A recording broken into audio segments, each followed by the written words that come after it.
Good morning guys, mapagpalang araw for today's vlog. Ano pala ako ng mais ito. Ito ay kung tawagin sa amin is surap. Yung mais na kinakayod mo. Ayun, kinakayod mo siya. Ganto. Tapos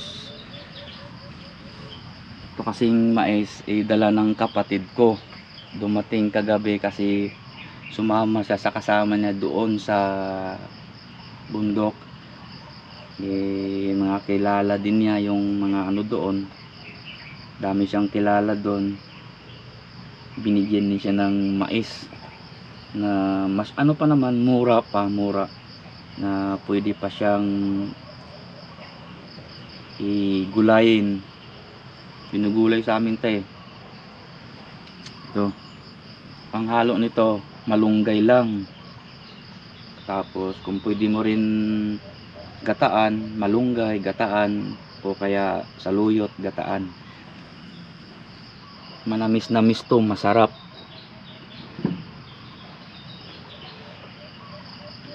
to pag ito ay maluto.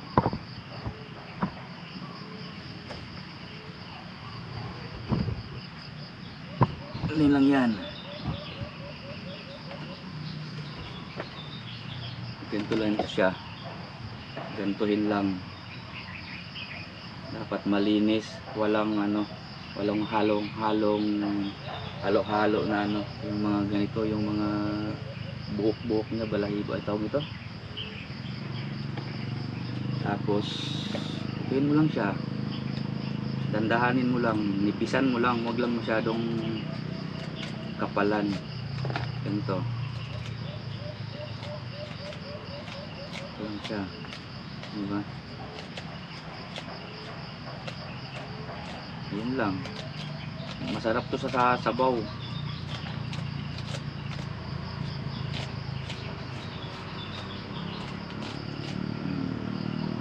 Sino nang nakarelate ng ganito sa inyo? Please comment down below.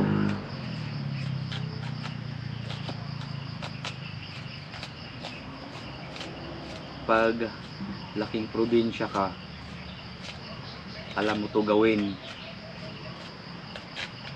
alam to lutuin. Kasi ito kadalasan ang inuulam namin pag yung gusto namin mais na lagyan lang ng malunggay. Ito, ipisan mo lang siya pagkayod para hindi siya ganong makapal, dandahanin lang. Tapos pag medyo maubos mo na yung medyo yung malalaki, yung ibabaw, saka mo siya ganunin para matanggal mo yung katas niya. Ganun lang siya guys. Diba, madali lang.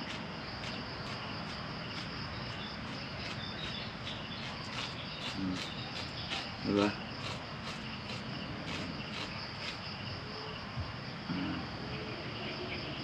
Tamis yan, mga ganyan, matamis. Ito kasi ano namin, mga special na luto. Basta taong probinsya ka, alam mo to. Gawa ng pa, masyadong mura pa, kaunti lang yung niya, mga butil niya, kakaunti lang yung butil. Masyado pang mura.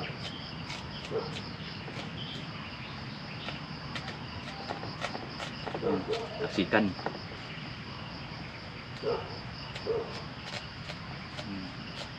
Diba? Uy, dandan lang kasi sayang talsikan.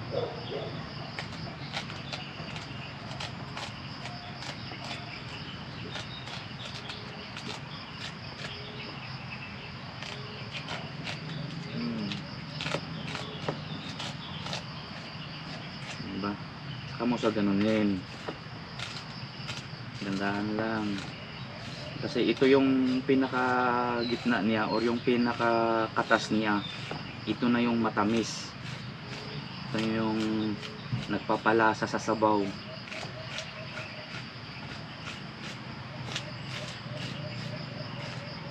Solve na ito mamaya.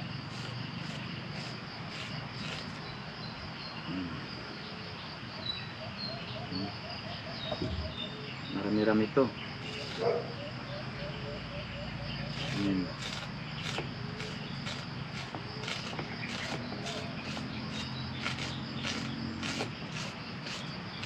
Parang naglalaro ka lang. Ganito.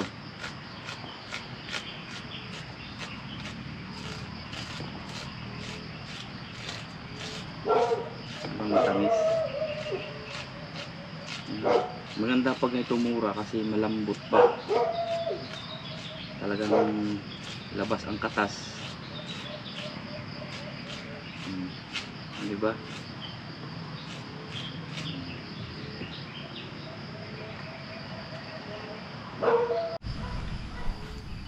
Finish na. Ito na yung tapos niya, oh. Ito na siya. Diba? Giniling, parang giniling lang. Ayun, may halo, dilaw, taka puti. Ito may puti kasing nahalo. Saka itong dilaw. Dito kadami. Dito kadami. Ito lang yung nakuha. Ito lang yung nakuha niya. Ilan to? 2, 4, 6, 8, 10, 12. 12 pirasong mais na mura. At ito yung nakuha niya. Siguro mga kaunti lang, oh. Kaunti lang. Pero pag ito ay maluto, kahit kaunti lang, basta mura at maraming katas, yun, solve.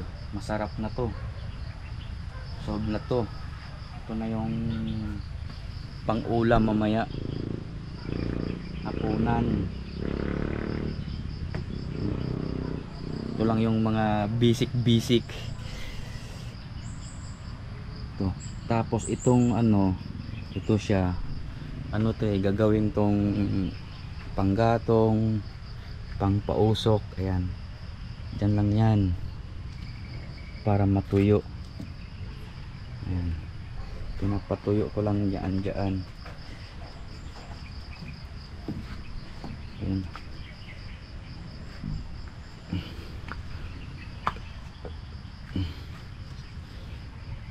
Para matuyo siya. Pwede na yan panggatong. Ito.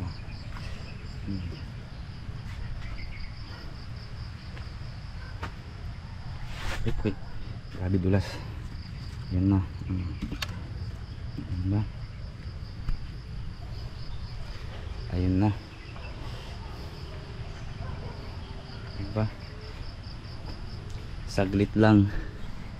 Punasan natin to kay masyadong kalat. Magputi-puti kasi to pag natuyo. Kaya kailangan pupunasan. Gaya nito, oh. Hindi nasundan punas, hindi nasundan ng punas.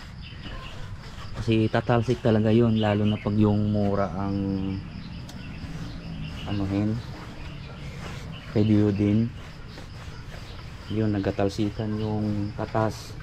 Kaya umaabot dito sa upuan.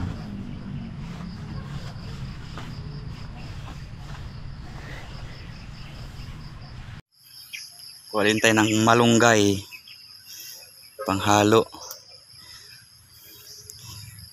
ng mais.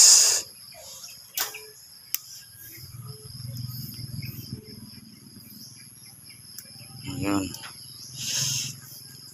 Naharbisan na yung ano, yung itinanim namin.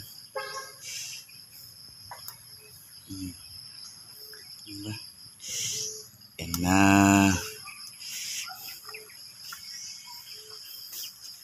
Tapos ito.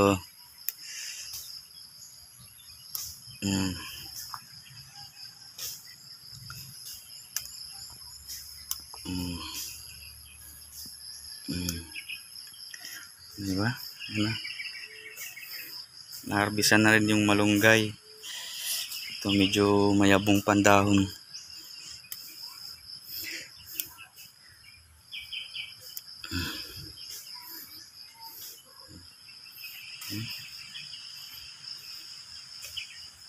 Tapos ito din.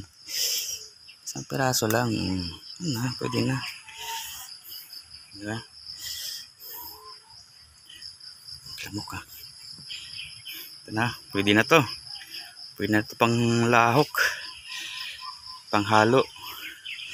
Sa ating kinayod na mais. Yan. Pwede na natin dito. Diba? Guys, thanks for watching and don't forget to subscribe, like and share sa aking YouTube channel, Liuchita TV. Tapos yung aking Facebook page.